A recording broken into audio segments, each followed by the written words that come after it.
Buat kalian yang mau mensupport channel ini dengan donasi atau emang sekedar mau beli mimin kopi, kalian bisa pilih antara Super Thanks atau Saweria.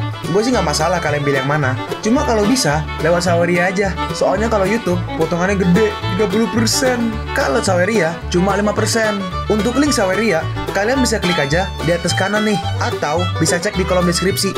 Tapi kalau mau support nggak harus donasi kok.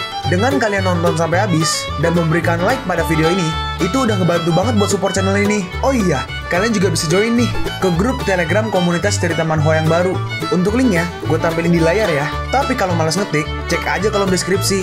Di sana kalian bisa sharing nih topik seputar manhwa dan kawan-kawan, dan juga ketemu teman baru. Kalau mau info terbaru dari Mimin, misalnya upload kapan atau misalnya ada telat upload, Mimin pasti akan langsung infokan di Telegram. Makanya jangan lupa join ya. Nggak perlu berlama-lama lagi. Kita mulai aja ceritanya.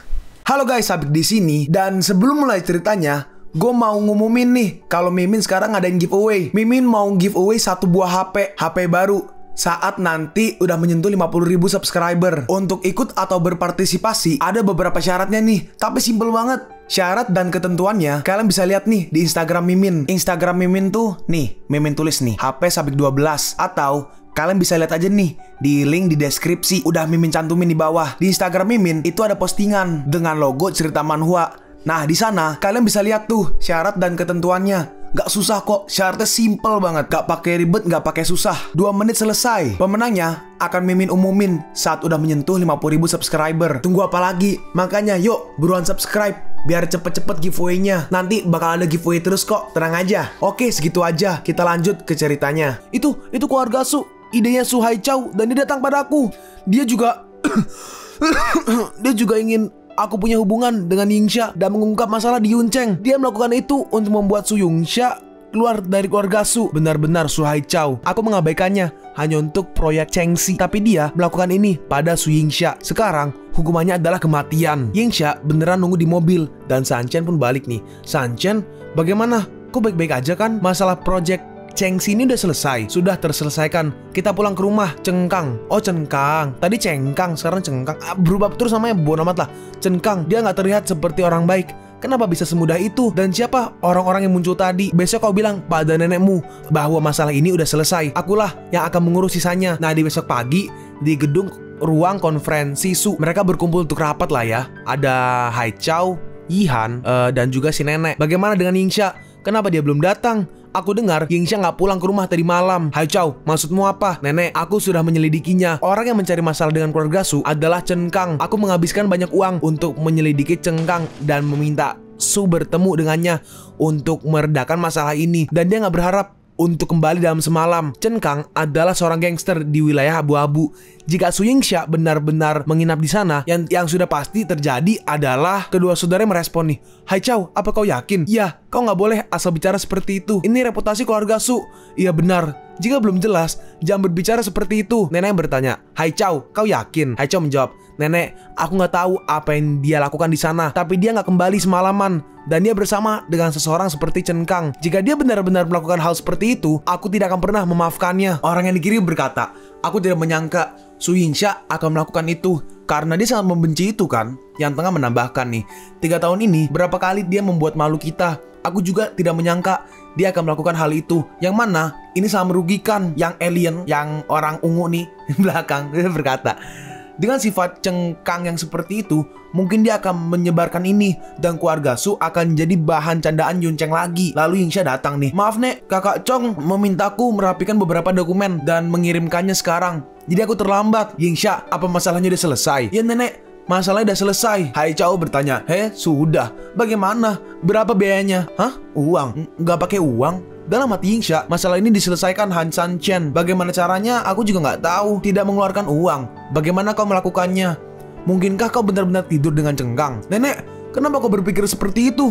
Aku tidak melakukan itu. Dalam hati Yingxia, nenek salah paham. Tapi jika aku bilang Sanchen yang menyelesaikan masalahnya, tidak akan ada yang percaya. Lalu Lin Yong maju nih. Nenek tua, ada hadiah untukmu. Terus itu, orang diikat kepalanya sama si Lin Yong. Lin Yong masuk, terus, hei, siapa kau? Beraninya datang ke bangunan keluarga Su untuk membuat masalah. Cuma diabaikan Haichao. Wanita tua, namaku adalah Lin Yong. Ngomong-ngomong, aku datang kemari untuk mengambil uang setelah membantu keluarga Su menangani masalah besar. Hah? Lin Yong, dia bukan sosok kecil di Yuncheng ini. Bagaimana bisa sosok sepertinya datang ke keluarga Su untuk menyebabkan masalah? Kita nggak cukup kuat. Jadi ternyata ini adalah Tuan Lin.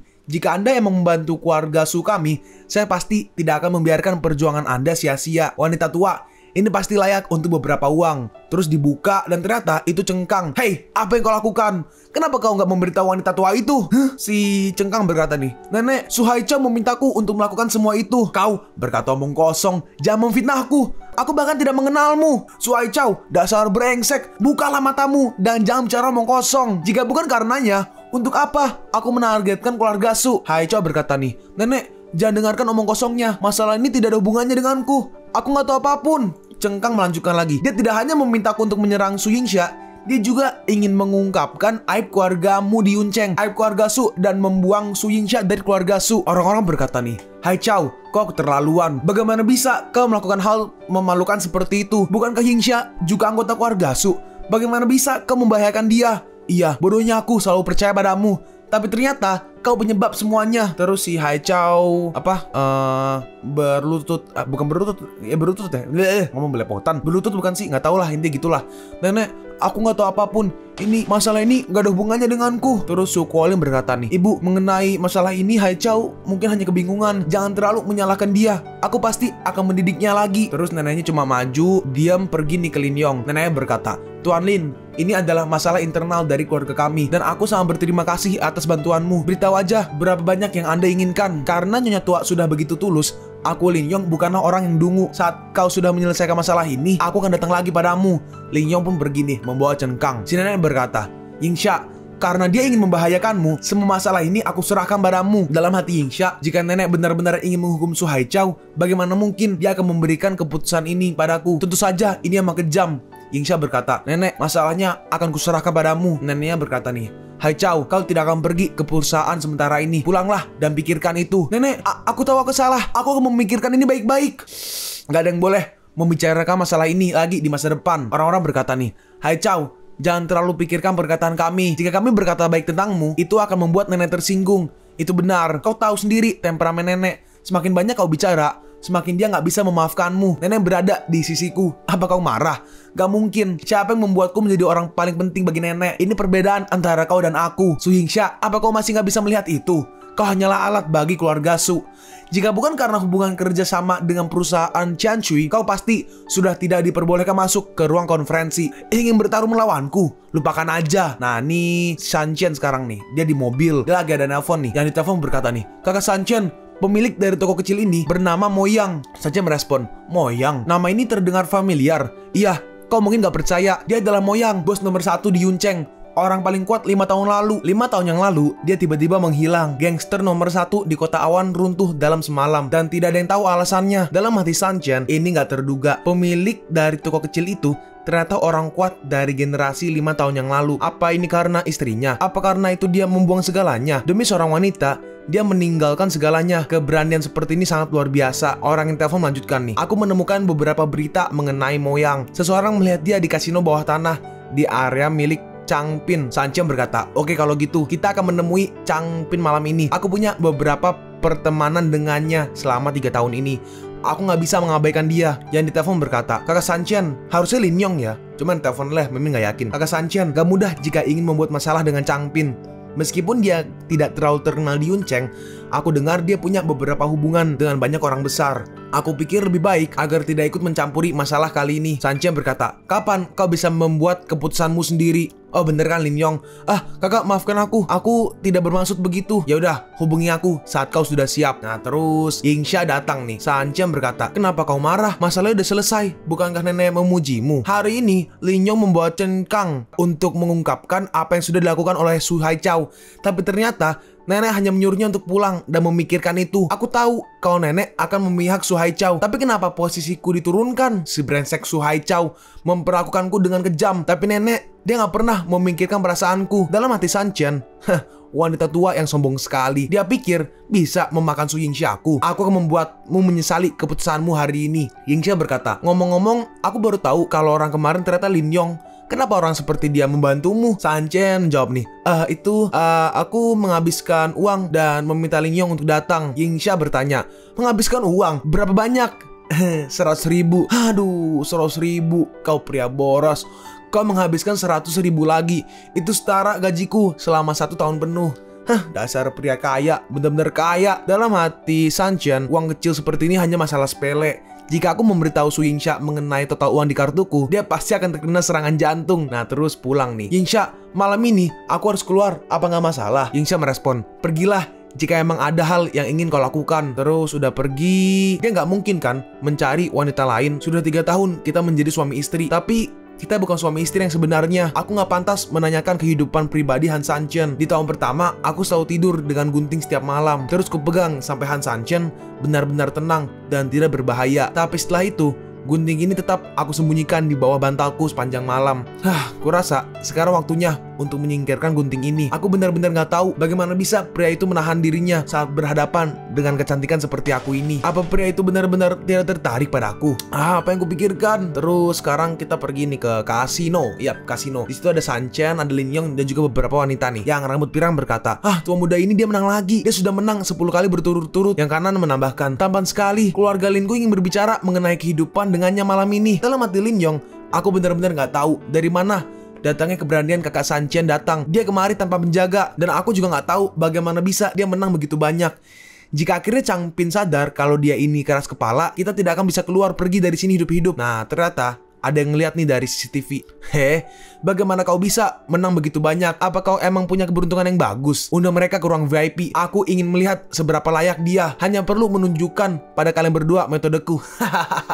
Kita melihat nih, ternyata ada ini nih yang rambutnya hijau sama istrinya nggak salah. Apa bibinya, gue lupa deh. Intinya di restoran itu loh, yang nemenin Sanchen pas pulang liatin istrinya. Nah, terus ini Changpin nih menusukkan puntung rokok ke tangan dari, yang ini nih, yang megang puntung rokok. Yang kiri ini namanya Changpin yang tadi tuh.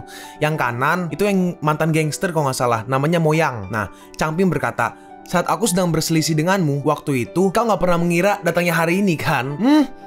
Diamlah, garis bau. Ini semua karenamu. Jangan cemas, aku akan membiarkan para saudaraku memperlakukanmu dengan baik.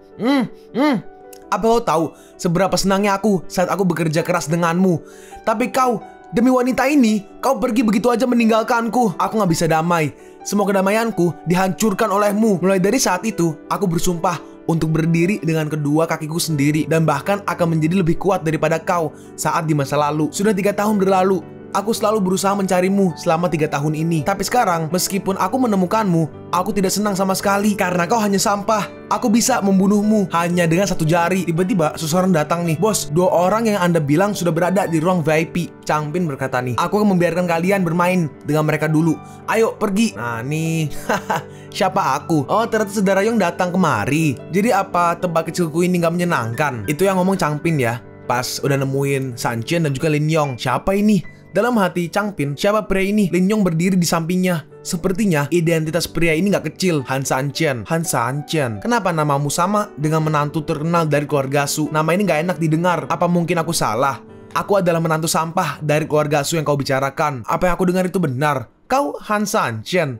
Oh, aku gak mengira ternyata orang kecil dengan kulit putih seperti ini benar-benar datang. Aku benar-benar gak tahu seberapa besar keuntungan yang Lin Yong dapat untuk mengawalmu ke sini. Ayolah, apa yang kau lakukan di sini, pria besar? Apa kau menangkap Moyang? Jadi kau datang ke sini untuk pria itu? Itu benar, aku menangkap dia. Terus kau ingin menyelamatkan dia menggunakan dukunganmu. Bagaimana jika kau biarkan dia pergi setelah mendengar kondisinya? Sombong sekali. Apa kau pikir aku orang yang kekurangan uang? Selain itu, bawang hijau dari keluarga Sumana yang ingin kau gunakan untuk menghancurkanku. Cobalah, aku Changpin sama sekali tidak menganggap keluarga Su. Sanchen membalas, keluarga Su emang tidak ada urusan denganmu, tapi yang akan melawanmu aku, Han Sanchen, sudah lebih dari cukup. Changpin membalas, hanya kau. Lucu sekali. Aku gak peduli apa yang Lin Yong lakukan dengan keluarga Su, tapi gak bijak bergerak liar seperti ini. Kalian cepat selesaikan. Seseorang bawahan Changpin berkata nih, saudaraku, bos memberikanmu muka karena saudara Yong. Hancurkan kaki sampahmu itu dan lempar itu keluar. Hah? Bahkan sampai berani membuli kita. Kau pikir siapa dirimu? Lin Yong, kali ini demi menyelamatkan wajahmu, jika ada lain kali itu tidak akan berakhir hanya dengan 1 kaki. Terus kita melihat nih, jebrak, yang terempas ternyata bawahan dari Changpin. Hah?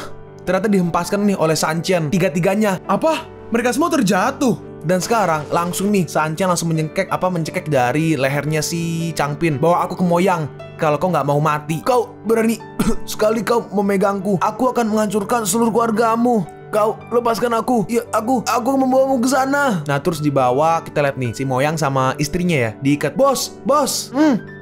Lin Yong, tutup pintunya. Baik. Oh, si Changpin ditonjok perutnya, terus diinjak. Moyang bertanya, kenapa kau datang? Sanchen menjawab, kau lama sekali membuka pintumu. Aku takut harus menemukan tempat lain untuk istirahat, tapi untungnya aku menemukan mereka. Changpin berkata, An Sanchen, lepaskan aku. Apa kau cari mati? Aku tidak akan pernah melepaskanmu. Hei, apa aku menyuruhmu bicara? Tidak. Ya udah, jangan bicara lagi. Tutup mulutmu. Terus itu istrinya. Tidurlah. Istrinya ya nggak salah ya. Dipukul sampai biar pingsan. Moyang berkata, saudara di sebelahku, apa bisa kau bantu membawa dia? Lin Yong bertanya, kau? Apa kau yakin? Iya, ada suatu hal yang harus dibersihkan sampai tuntas. Aku tidak ingin dia melihat keadaanku saat ini. Saudara Chang, kita juga harus menyelesaikan masalah di antara kita. Apa yang kau lakukan? Membunuhku. Apa kau tahu akibat dari kematianku? Saat itu tiba, kau akan mewakiliku bicara di masa depan. Lin Yong berkata, Moyang, tenanglah, kematiannya akan mengancam kita. Sanchen berkata nih, Moyang, aku ada di belakangmu. Lakukanlah jika itu emang yang kau mau. Terus akhirnya, tidak, aku, enggak. Lalu si Changpin langsung dibunuh oleh Moyang. Sanchen berkata, Lin Yong, bawahanmu seharusnya sudah tiba kah? Terus datang nih semua nih. Hah? Kalian terkepung. Datang semua nih bawahan Lin Yong untuk mengepung semua orang. Terus di kasino tuh, katakan yang sebenarnya. Cepat, kalau kalian gak ingin menderita, ikuti aja. Terus ini mereka keluar. Sanchen berkata, aku selalu penasaran, kenapa 5 tahun lalu kau tiba-tiba menyerah dengan statusmu sebagai gangster nomor 1 di kota Awan dan pergi hidup sebagai orang normal. Moyang menjawab, 8 tahun lalu dia bilang ingin melihat keindahan dari kota Awan. Aku menghabiskan 3 tahun untuk menemaninya di kota Awan. 5 tahun lalu dia bilang jika dirinya sudah lelah dan ingin beristirahat. Jadi aku menghentikan semuanya untuk menemani dia untuk hidup normal. Kalau kau mau kota Awan, aku bisa memberikannya untukmu. Kalau kau mau hidup normal, aku akan menyerah pada posisiku saat ini. Kau benar-benar menyerah pada segalanya hanya untuk cinta. Tapi aku nggak bisa melindungi dia. Kau sudah melakukan segalanya untuk wanita yang kau cintai. Nah, terus di rumah nih Yingxia. Dalam hati Yingxia, sekarang sudah jam 11. Kenapa Han Sanchen belum kembali juga? Apa benar dia sedang bermain dengan wanita lain? Haruskah aku menelpon dia? Su Yingxia, meskipun dirimu dan Han Sanchen adalah seorang suami istri, tapi nyatanya nggak ada hubungan layaknya suami istri. Apa kau nggak malu untuk menanyakan dia sesuatu yang pribadi seperti apa kau mencari wanita lain? Tanda kutip. Oh, dia kembali. Terus si Yingxia pura-pura tidur. Yingxia, apa kau sudah tidur? Tapi Yingxia nggak menjawab nih. Untuk seorang wanita, dia menyerah pada segalanya. Tapi orang itu sangat kuat. Aku belum cukup kuat. Bagaimana bisa caraku melindungi wanita yang aku cintai? Dalam hati Yingxia, aku belum cukup kuat. Bagaimana caraku melindungi wanita yang aku cintai? Jadi, agar bisa melindungiku, dia memperkuat dirinya sendiri. Lalu di pagi berikutnya, kita melihat nih, ada beberapa orang keluar bandara dan yang menjemput adalah Sanchen. Paman, Bibi, aku datang untuk menjemput kalian. Si paman berkata, di mana Qianglan? Mana Su Kuoyao? Kenapa nggak mereka aja yang datang? Sanchen merespon nih, ayah dan ibu sedang sibuk saat ini, jadi biarkan aku yang mengurus kalian. Cih, si Bibi berkata, Yingxia sedang mengurus proyeknya dan sosoknya menjadi sangat berbeda sekarang. Meskipun begitu, kenapa dia nggak menyuruh seseorang untuk menjemput kita? Aku pikir saudarimu sudah tidak menganggap kita serius. Han Sanchen, kau tidak membawa taksi untuk menjemput kita kan? Aku kemari mengendarai mobilku. Wah, mobil itu bernilai 1 juta yuan kan? Si Bibi berkata, oh, Su Yingxia baru aja memegang proyek itu, tapi dia sudah membeli mobil mewah. Terus nih, berarti anaknya kayaknya, nggak anaknya dari Bibi sama paman ya? Akulah yang akan menyetirnya. Kau sangat gak pantas untuk mengendarai mobil sebagus ini. Sanchen bertanya, kau tahu jalannya? Aduh, nih datang lagi orang-orang gak jelas. Kemarin awal chapter santai baca gitu kan. Makin kesini makin banyak cok masalah yang dibawa. Aduh, sama keluarganya si siapa? Si Yingxia. Nambah lagi nih. Yah, namanya manhwa urban, manhwa beginilah. Ceritanya kurang lebih mirip-mirip. Si paman berkata, bagaimana bisa kau mengendarai ini? Kau aja nggak membelinya. Biarkan putraku yang menyetir. Bibinya menambahkan, itu benar. Jika kau tidak menjemput kita, apa bisa Qianglan mengendarai ini untukmu? Nah, ayo kita kirim foto pada teman dulu. Saudara, kau juga bisa menyetir mobil bagus ini. Terus, oke, berangkat. Terus somehow tiba-tiba di sini bentar. Mereka ini kan nih di terminal. Semuanya terminalnya ada di sini. Dimohon turun dengan tertib. Kenapa kau sangat ceroboh? Kemarilah dan biarkan Han Sanchen yang menyetir. Nah, ternyata nih tiba-tiba tukeran nih yang nyetir nih. Si anak berkata, "Ibu, sekarang apa yang harus kita lakukan? Kau akan menggantinya. Nanti kita akan membicarakan hal ini di rumah Bibi Lan." Nah, terus mereka sampai. "Paman dan Bibi, aku akan menjemput Yingxia dulu dan pergi bekerja. Kalian bisa pergi ke atas sendiri kan?" Si paman membalas, "Apa ini? Caramu menerima seorang tamu? Baiklah, cepatlah pergi, jangan sampai telat." Si paman bertanya, "Liu Hua, apa yang kau lakukan? Kenapa kita harus menghabiskan tenaga untuk membawa bawaan ini ke atas sendiri? Dia tidak akan pergi begitu aja. Mana mungkin aku membiarkan dia pergi begitu aja. Saat kita sudah sampai di atas, jangan katakan apapun. Serahkan aja pada aku." Kalian pun sampai di penghujung video ini. Kalian mau tahu lanjutan chapter ini? Atau manhwa menarik lainnya? Makanya, jangan lupa subscribe biar kalian gak ketinggalan kalau gue upload video baru. Jangan lupa like, komen, dan share ke teman-teman kalian supaya channel ini bisa lebih berkembang ke depannya. Segitu dulu dari video cerita manhwa. Gua Sabik undur diri. See you on the next video. Zaijian!